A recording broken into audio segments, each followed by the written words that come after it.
Washington, Kigali et la RDC. Pourquoi les nouveaux accords suscitent-ils autant de tensions? Bienvenue sur SkyZip Plus de 43, votre chaîne d'information. Nous vous invitons à aimer, commenter et partager cette vidéo afin d'accroître sa visibilité et de permettre au plus grand nombre de suivre l'évolution de l'actualité en République démocratique du Congo et ailleurs. Les récents accords conclus à Washington autour de la crise dans l'Est de la République démocratique du Congo continuent d'alimenter les débats politiques et diplomatiques. Pour certains analystes, les réactions suscitées par ces accords s'expliquent par une évolution profonde de l'approche américaine vis-à-vis de la région des Grands Lacs. Selon cette lecture, les nouvelles initiatives américaines viseraient à renforcer la stabilité régionale, à lutter contre l'exploitation illicite des ressources naturelles et à soutenir une plus grande responsabilisation des acteurs impliqués dans le conflit. Le débat sur le rôle des États-Unis dans les années 1990 et 2000. Plusieurs auteurs et chercheurs estiment que dans les années ayant suivi le génocide de 1984 au Rwanda, les relations entre Washington et Kigali ont été marquées par une coopération étroite. À cet égard, l'ouvrage Les rébellions rwandaises au Kivu, 1986-2024, de Nikaes Nisimpai, évoque notamment les mémoires de l'ancienne procureure du tribunal pénal international pour le Rwanda, Carla Delponte. Celle-ci y affirme avoir subi des pressions politiques lorsqu'elle envisageait d'élargir certaines investigations à des membres du Front patriotique rwandais, FPR. Ces affirmations figurent dans son récit personnel et ont alimenté un débat durable sur les interactions entre justice internationale et considérations diplomatiques. Une lecture des accords de Washington. Selon certains observateurs, les accords de Washington marqueraient une inflexion par rapport aux politiques passées. Ils estiment que ces accords s'inscrivent dans une volonté de mieux encadrer l'exploitation des ressources naturelles de la RDC, de favoriser la transparence des chaînes d'approvisionnement et de contribuer à une résolution durable des tensions dans l'Est du pays.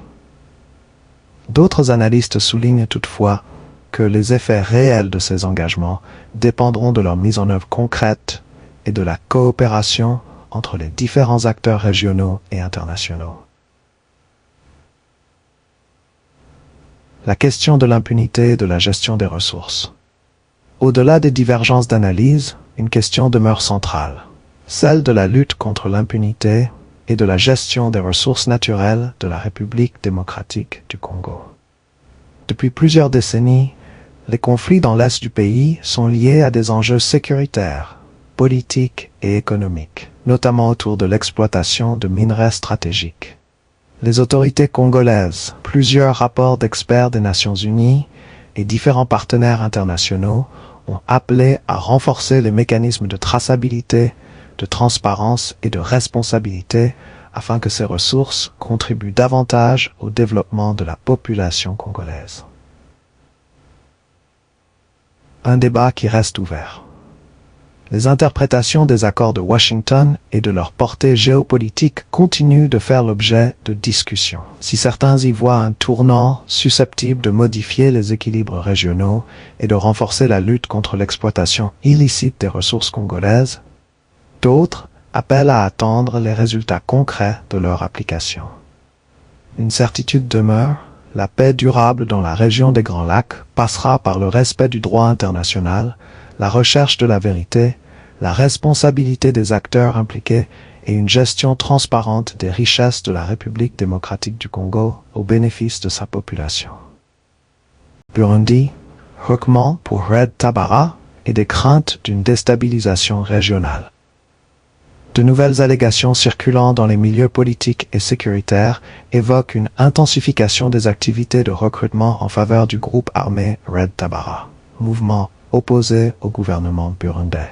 Selon ces informations, des membres de la diaspora burundaise vivant notamment en Amérique du Nord et en Europe seraient approchés pour rejoindre ce mouvement. À ce stade, ces affirmations n'ont pas été confirmées par des enquêtes indépendantes ou des autorités compétentes. Le parcours de Pamela Kazekar. Parmi les personnes citées figure Pamela Kazekar, ancienne journaliste de la radio publique africaine, au Burundi, puis d'Antenne Centre Télévision en Belgique. Selon plusieurs sources, elle aurait quitté le Burundi après la crise politique de 2015 et aurait séjourné au Rwanda avant de s'installer au Canada, où elle aurait obtenu la nationalité canadienne. Des informations relayées par différents acteurs affirment qu'elle aurait ensuite rejoint Red Tabara dans l'est de la République démocratique du Congo. Ces informations n'ont pas été confirmées de manière indépendante. Des inquiétudes sur d'éventuels recrutements au sein de la diaspora. Selon plusieurs observateurs et responsables burundais, des opérations de recrutement viseraient certains membres de la diaspora burundaise à l'étranger. Ces allégations interviennent dans un contexte de forte tension régionale entre le Burundi et le Rwanda. Les autorités burundaises accusent régulièrement Kigali de soutenir Red Tabara, tandis que le gouvernement rwandais rejette ces accusations. À ce jour, aucune preuve publique ne permet de confirmer l'existence d'un plan visant à renverser le gouvernement burundais d'ici 2027. Au cœur des préoccupations. Certaines sources sécuritaires présentent la région de Minembwe, dans le sud Kivu, comme une zone où des groupes armés seraient actifs et où pourraient être organisées certaines activités militaires. Ces affirmations font toutefois l'objet de versions contradictoires et nécessitent des vérifications indépendantes. Les accords d'Arusha. Arusha, au centre du débat. Plusieurs analystes rappellent que les accords d'Arusha avaient permis de mettre fin à des années de guerre civile au Burundi, en instaurant un partage du pouvoir entre les différentes composantes politiques et communautaires. Pour de nombreux observateurs, toute résurgence d'une confrontation armée représenterait une menace pour les équilibres issus de ces accords ainsi que pour la stabilité de l'ensemble de la région des Grands Lacs.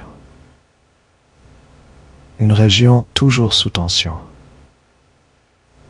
Les relations entre le Burundi, le Rwanda et l'aide de la République démocratique du Congo demeurent marquées par une profonde méfiance et par des accusations réciproques concernant le soutien présumé à différents groupes armés. Dans ce contexte, les informations relatives à des recrutements, à des préparatifs militaires ou à d'éventuels projets de déstabilisation nécessitent des enquêtes rigoureuses afin d'établir les faits, d'identifier les responsabilités éventuelles et d'éviter la propagation d'informations non vérifiées.